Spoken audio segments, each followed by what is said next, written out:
வணக்கம் study with Jesi. So ratio டாப்பிக்கில் இது 4th சம்மு.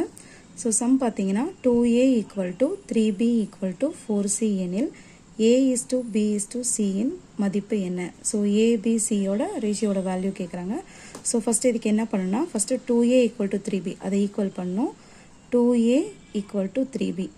ஸோ இப்போ என்ன பண்ணணும், நம்பர்ஸ் எல்லாம் ஒரு சைடும் லெட்டர்ஸ் எல்லாம் ஒரு சைடும் நம்ம கொண்டு வந்துக்கணும். ஸோ ஏ இங்கே இருக்குது, பிஏ இந்த பக்கம் கொண்டு வந்தால் மல்டிப்ளை இருக்குது. ஸோ இங்கே வரும்போது பி வந்து டிவைடில் வரும். இங்கே 3 இருக்குது, இங்கே இருக்கிற 2 ஈக்குவல்ட்டுக்கு இந்த பக்கம் வரும்போது டிவைடில் மாறும். a/b = 3/2, அதாவது a:b = 3:2. சேம் இதே மாதிரி 3b = 4c நம்ம ஈக்குவல் பண்ணுறோம். 3b = 4c. ஸோ அதே மாதிரி லெட்டர்ஸை ஒரு பக்கமும் நம்பர்ஸை ஒரு பக்கமும் கொண்டு வர்றோம்.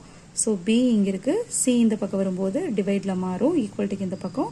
அதே மாதிரி 3 ஈக்குவல்ட்டுக்கு இந்த பக்கம் வரும்போது டிவைடில் மாறும். ஸோ 4/3. b:c = 4:3. ஸோ இப்போ ஆல்ரெடி நம்ம இதுக்கு முன்னாடி போட்ட மாதிரி போட்டுடலாம்.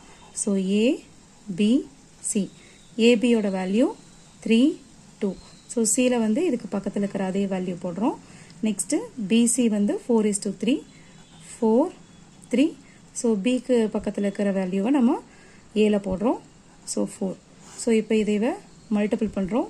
3 4s are 12, 2 4s are 8, 2 3s are 6. So 12:8:6. So a:b:c வந்து 12:8:6. ஸோ இதை நம்ம சுருக்க முடிஞ்சால் நம்ம சுருக்கலாம். ஸோ இது மூணுமே வந்து 2ஆம் வாய்ப்பாட்டில் அடிப்படும். ஸோ அதால் நம்ம கேன்சல் பண்ணலாம். 6 2 12, 4 2 8, 3 2 6. ஸோ இப்போ ஏபிசியோட வேல்யூ என்னென்னா 6:4:3.